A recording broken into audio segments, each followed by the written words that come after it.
안녕하세요. 아주 작은 습관의 힘. 오늘은 파트 3, 두 번째 법칙, 매력적이어야 달라진다의 챕터 9, 왜 주위 사람에 따라 내 습관이 변할까를 읽어보도록 하겠습니다. 1965년 라즐로 폴가라는 헝가리인이 클라라라는 여인에게 기이한 편지를 몇 통 썼다. 라즐로는 노력의 힘을 굳게 믿는 사람이었다. 그는 선천적 재능에 대해서는 완전히 부정했다. 그렇기 때문에 어떤 분야든 계획적이고 연습하고 좋은 습관을 개발하면 누구나 천재가 될 수 있다고 주장했다. 천재는 태어나지 않는다. 다만 교육받고 훈련될 뿐이다. 라즐로는 이 생각을 굳건히 믿었고 아직 태어나지도 않은 자기 아들에게 이를 시험해보고 싶었다. 그래서 기꺼이 자신과 한 배의 탈 아내가 필요했던 그는 클라라에게 편지를 썼다. 교사였던 클라라 역시 라즐로만큼 굳건하진 않았지만 적절한 훈육이 이루어진다면 누구든 자신의 기술을 발전시킬 수 있다고 믿었다. 라즐로는 자신의 실험에 적당한 분야로 체스를 선택했다. 그리고 자녀들을 체스 영재로 길러내기 위한 계획을 세웠다. 아이들은 당시 헝가리에서 드물었던 홈스쿨링을 하고 집은 체스 관련 서적들과 유명한 체스 기사들 사진으로 도배할 계획이었다. 아이들은 서로를 상대로 계속 체스를 두고 그들이 알고 있는 모든 시합에 참가해 그 시합 결과를 모두 세심하게 파일로 정리할 것이다. 아이들의 삶은 체스에 받쳐질 터였다. 라즐로의 구애와 설득이 성공한 후 몇 년이 지나지 않아 두 사람은 세 딸의 부모가 되었다. 수전, 소피아, 유디트였다. 장녀 수전은 4살 때 체스를 두기 시작했고 6개월 만에 성인을 이겼다. 둘째 소피아는 장녀보다 나았는데 14살이 되었을 때 체스 세계 챔피언이 되었고 몇 년 후 그랜드마스터가 되었다. 막내 유디트는 셋 중에서 최고였다. 5살 무렵 아빠를 이겼고 12살에는 최연소로 세계 100대 기사에 꼽혔다. 15살 4개월 때는 역사상 최연소 그랜드마스터가 되었다. 이전 기록 보유자인 바비 피셔보다 어렸다. 27살에는 세계 최고의 여성 체스 기사가 되었다. 폴과 자매들의 유년 시절은 이례적이라고 말할 수 있다. 하지만 인터뷰에서 자매들은 유년 시절이 힘들지 않았고 즐거웠다고 말했다. 그들은 체스 두는 것을 좋아했다. 그것만으로 충분했다. 언젠간 소피아가 한밤중에 목욕탕에서 계속 체스를 두는 모습을 보고 아버지 라즐로는 그만 자러 가라고 딸을 달랬다. 소피아, 이제 체스 말들을 좀 놔주렴. 그러자 소피아는 대답했다. 아빠, 이 친구들이 날 놔주지 않는걸요. 폴과 자매들은 무엇보다 체스를 우선시하는 문화 속에서 성장했고 그에 대해 인정받고 보상받았다. 그녀들의 세상에서 체스에 대한 강박 상태는 일반적인 것이었다. 이 사례에서 볼 수 있듯이 어떤 습관이든 자신이 속해 있는 문화권에서 일반적인 것이라면 그 습관은 매력적인 것이 된다. 여기서 요약을 하자면 이 라즐로라는 사람이 자녀 계획을 세워서 환경을 다 조성해 놓은 거예요. 체스 관련된 모든 환경을 조성해 놨더니 그 환경이 조성된 곳이 일반적인 터전이었던 자녀들은 모두 다 체스의 전문가가 된 거죠. 그래서 남들이 봤을 때는 어떻게 저렇게까지 해? 라고 할 수 있는 어떤 환경도 그게 내 안에서 이게 되게 일반적인 거라면 이게 매력적이 될 수 있다라고 얘기를 하고 있어요. 더 읽어보겠습니다. 우리의 행동을 결정짓는 세 집단. 인간은 무리 동물이다. 무리 안에 들어가고 다른 사람들과 관계를 맺고 또래들의 존경과 인정을 얻고 싶어한다. 이런 경향은 생존에 필수적이다. 인간의 역사 대부분에서 우리 선조들은 부족 생활을 했다. 무리에서 떨어져 나오는 것, 혹은 최악의 경우 무리에서 쫓겨나는 것은 죽음을 의미했다. 한마디로 외로운 늑대는 죽지만 무리는 살아남는다는 것이다. 다른 사람들과 협력하고 유대 관계를 맺으면 안전이 보장되고 짝짓기 가능성이 높아지며 자원에 대한 접근성도 높아진다. 찰스 다윈은 역사적으로 볼 때 타인과 협력하고 가장 효율적으로 임기응변하는 법을 배운 사람이 승리했다라고 썼다. 인간의 가장 깊은 곳에 박힌 욕망 중 하나는 소속감이다. 고대부터 이어진 이런 이끌림은 현대를 살아가는 우리에게도 큰 영향을 미치고 있다. 아주 어린 시절의 습관은 선택하는 것이 아니라 모방한 것이다. 우리는 일반적으로 친구, 가족, 교회 또는 학교, 지역사회와 국가로부터 넘겨받은 대본을 따른다. 이런 집단에는 각자의 가치관과 기준들이 존재한다. 언제 결혼해야 하는지, 결혼을 할지 말지, 아이는 어떻게 가질지, 휴일은 어떻게 기념할지, 아이의 생일 파티에 얼마나 지출할지 등에 대한 기준들이다. 이런 사회적 규범들은 보이지 않는 규칙으로 작용해 매일의 행동을 이끈다. 우리는 이것들을 마음속 가장 중요한 곳에 두지는 않더라도 늘 염두에 두고 산다. 종종 우리는 생각하거나 의문을 품지 않고 어떨 때는 기억해내지 않고도 자기 문화에 있는 습관들을 따른다. 프랑스 철학자 미셸 드 몽테뉴는 이렇게 썼다. 사회의 관습과 삶의 행위들은 우리의 정신에 완전히 스며있다. 집단을 따르는 것은 대부분 부담스럽게 느껴지지 않는다. 모두 어딘가에 소속되길 원한다. 체스 기술에 대해 보상을 해주는 집안에서 자랐다면 체스를 두는 것은 무척이나 매력적으로 보일 것이다. 모두 값비싼 옷을 입는 직장에서 일하고 있다면 당신 역시 그들처럼 돈을 펑펑 쓰는 습관이 생긴다. 친구들 모두가 어떤 농담을 나누거나 신조어를 사용하고 있다면 당신 역시 그렇게 하고 있을 것이다. 그리고 그들은 곧 당신이 그렇게 한다는 것을 알게 될 것이다. 우리에게 도움이 되는 행동은 매력적으로 느껴진다. 우리는 특히 다음 세 집단의 습관을 모방한다. 첫 번째, 가까운 사람. 두 번째, 다수. 세 번째, 유력자. 각각의 집단은 자신의 습관을 더욱 매력적으로 만드는 기회를 제공한다.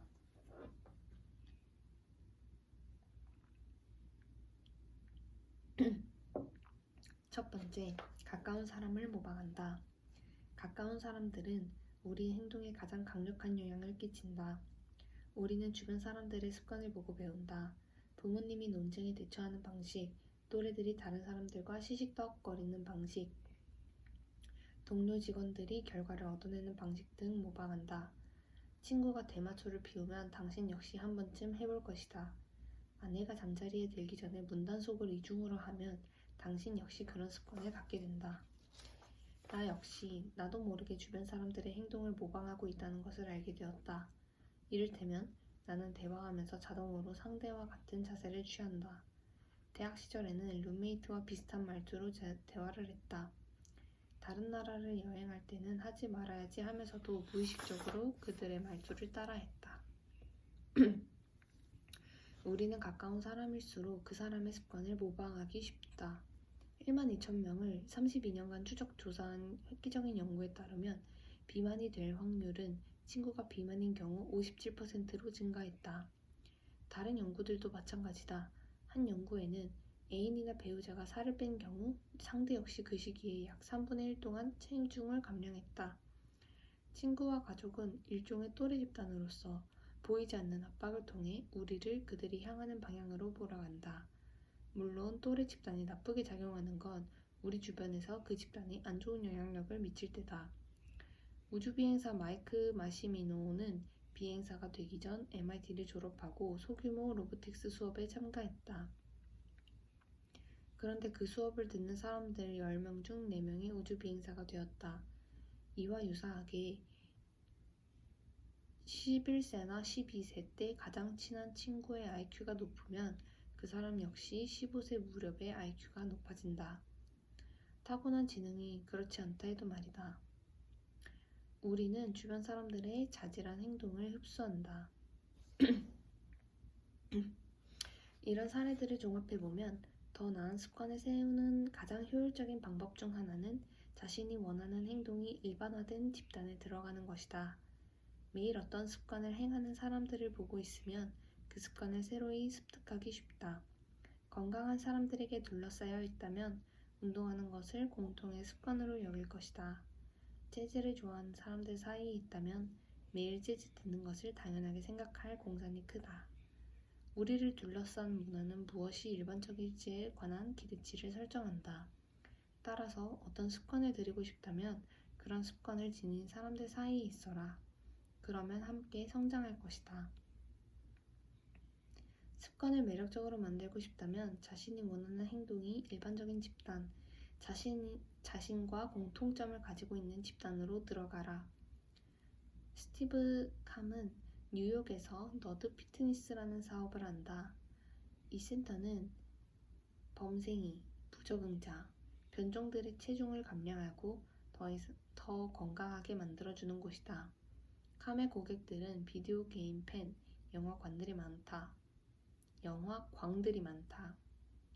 이런 유형의 사람들 말고도 대부분의 사람들은 피트니스 센터에 처음 왔을 때나 다이어트를 시도할 때 주변을 둘러보고 위화감을 느낀다.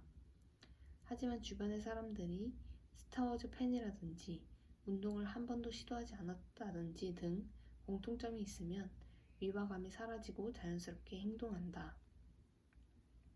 자신과 같은 사람들이 하고 있는 일이라고 느끼기 때문이다. 무리에 소속되는 것보다 더 동기를 지속시키는 것은 없다. 그것은 개인적으로 추구하는 것을 공통의 것으로 바꿔준다. 이전에 나는 나의 것이었다. 나의 정체성은 단일했다. 나는 책을 좋아하는 사람 또는 음악을 하는 사람 또는 운동선수였다. 하지만 북클럽이나 밴드, 사이클 모임 등에 참여한다면 나의 정체성은 주변에 있는 그들과 연결되기 시작한다. 우리는 책을 좋아하는 사람들 또는 음악을 하는 사람들 또는 사이클 타는 사람들이 된다. 이런 정체성이 공유되면 나의 개인적인 정체성도 강화된다. 따라서 목표를 달성한 뒤에도 집단의 일원으로 남아있는 것이 습관을 유지하는 데 중요하다. 새로운 정체성을 끼워 넣고 행동을 장기적으로 지속하는 걸 돕는 건 우정과 커뮤니티다. 두 번째, 다수를 모방한다. 1950년대 심리학자 솔로몬 애시는 오늘날 심리학과 학부생들이 필수적으로 거쳐가는 실험을 시행했다. 실험을 시작할 때 피험자는 낯선 사람들과 함께 방 안에 들어간다. 피험자는 모르지만 사실 낯선 사람들은 연구자가 심어놓은 배우들로서 실험 중에 질문을 받으면 지시받은 대로 답하도록 약속이 되어 있었다. 연구자들은 사람들에게 선이 하나 그려진 카드 한 장을 먼저 보여주고 나서 선 몇 개가 그려진 두 번째 카드를 보여준다. 그런 다음 두 번째 카드에서 첫 번째 카드와 길이가 비슷한 선을 하나 고르라고 한다. 다음 그림은 실험에 사용된 카드 두 장의 예시다. 이 실험은 늘 똑같이 시작한다. 먼저 예비 실험을 몇 차례 하는데 이때는 모두 정확한 선을 고른다. 몇 차례 돈 후 사람들에게 똑같은 질문을 다시 한다. 이때 방 안에 있는 배우들만 의도적으로 잘못된 답을 내놓는다. 예를 들어 왼쪽 그림의 선 길이와 같은 것이 A라고 대답하는 것이다. 모두 그 선이 아니라고 알고 있지만 배우들은 그 선이 같은 것이라는 데 동의한다. 이 작전을 모르는 피험자는 당혹스러워한다. 눈이 커지고 신경질적인 웃음을 멈추지 않는다. 그리고 다른 사람들의 행동을 확인한다. 한 사람씩 똑같이 잘못된 답을 할수록 불안감이 커진다. 곧 피험자는 자신의 눈을 의심하기 시작한다. 마침내 그는 마음속으로는 아니라고 생각하면서도 다른 이들과 같은 답을 내놓는다. 애쉬는 다양한 방식으로 수차례 이 실험을 진행했다. 그리고 배우를 많이 심을수록 피험자들의 동조가 더 많이 이루어졌다. 방 안의 배우가 한 사람인 경우 피험자는 선택에 영향을 받지 않았다. 마치 마네킹 모형과 함께 있는 듯 독자적으로 행동했다. 배우가 두 사람이면 약간 영향을 받았다. 배우가 3명에서 4명, 8명까지 늘어났을 때 피험자는 점차 자신의 선택을 곱씹기 시작했다. 실험 말미에 피험자는 약 75%는 집단이 내놓은 잘못된 답에 동의했다. 어떻게 행동해야 하는지 확실하지 않을 때 우리는 집단을 보고 행동 방향을 찾는다. 계속해서 주변 환경을 살피고 의문을 품는다. 다른 사람들은 어떻게 하고 있지? 사람들이 아마존, 옐프, 트립어드바이저의 리뷰를 확인하는 이유는 가장 좋은 것을 모방하고 싶어서다. 이는 대부분 영리한 전략이다. 다수가 증거로 보여주기 때문이다. 하지만 여기에는 문제가 있다. 집단이 하는 일반적인 행동은 종종 개인이 욕망하는 행동을 제압한다. 예를 들어 어느 집단에서 효율적으로 땅콩을 쪼개는 방법을 습득한 침팬지는 그보다 덜 효율적인 방법을 사용하는 새로운 집단으로 옮겨갔을 때 그 무리에 섞이기 위해 전에 사용하던 훨씬 나은 방법을 사용하지 않는다. 인간 역시 마찬가지다. 우리는 집단의 규범을 따라야 한다는 어마어마한 내적 압력을 받는다. 무리의 일원이 되는 건 종종 논쟁에서 이기는 것, 똑똑해 보이는 것, 진실을 찾아내는 것보다 보상이 훨씬 크다. 대부분 우리는 홀로 옳은 길을 따르기보다 집단과 함께 잘못되는 길을 선택한다. 인간은 다른 사람들과 잘 지내는 방법을 알고 있다. 그리고 그렇게 하고 싶어 한다. 이것은 타고난 것이다. 물론 이를 무시할 수도 있다.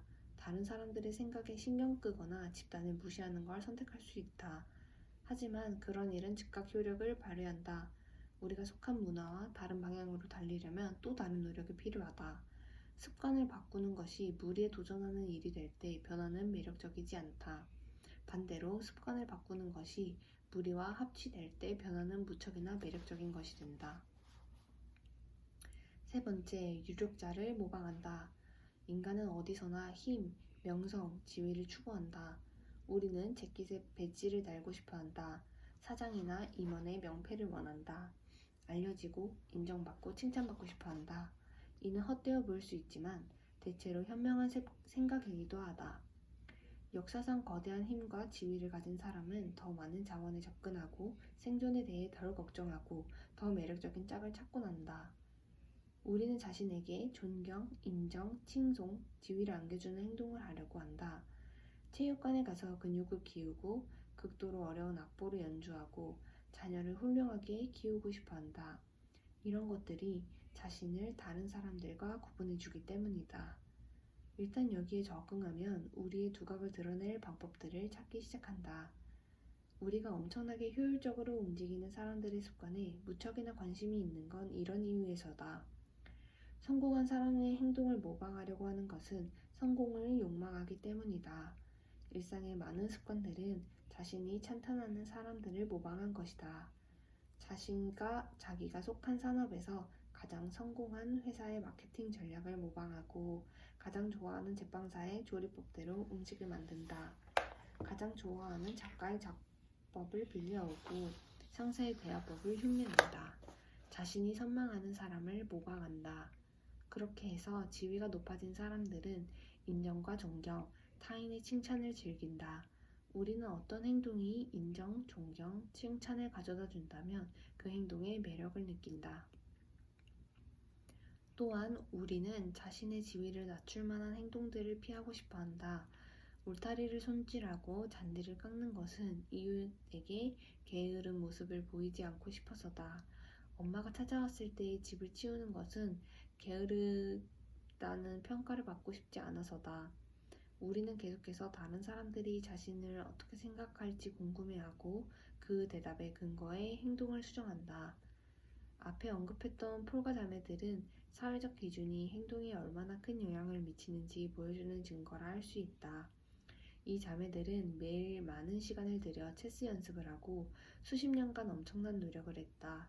그리고 그들은 자신의 습관과 행동들이 매력적이라고 생각했는데 이는 그들의 문화가 가치를 인정해 주었기 때문이다.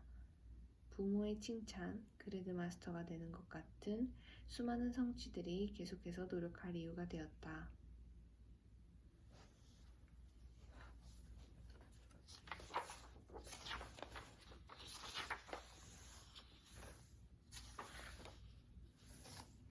앞에 내용이 길었네요. 우리의 행동을 결정짓는 세 집단이라고 했고 그 사람들이 내 주위에 있는 가까운 사람, 그리고 다수, 그리고 내가 되고 싶은 사람이라고 이야기를 했습니다. 어떻게 보면 이 사람들이 내가 속한 환경을 만들어내는 사람이라고 할 수 있겠죠. 근데 생각해보면 맞는 것 같아요. 예를 들어 뭐 가까운 친구들이 환승연애를 보면 저도 환승연애를 봐야 할 것만 같고 그런 느낌이 드는 거죠. 사실 저는 환승연애를 보진 않았는데 만약 더 친구들과 더 붙어있는 시간이 긴, 예를 들어서 대학 생활을 했다면 환승연애를 반드시 보지 않았을까 라는 생각을 합니다. 그리고 다수의 경우에는 아까 실험에도 말했지만 나만 이상한 사람이 되는 거 아니야? 라는 생각을 되게 지배적으로 하게 되는 것 같아요. 그래서 내가 이상한 사람처럼 보이지 않기 위해서 다수의 의견이 맞지 않은 것 같더라도 그거를 계속 따라하게 된다는 거.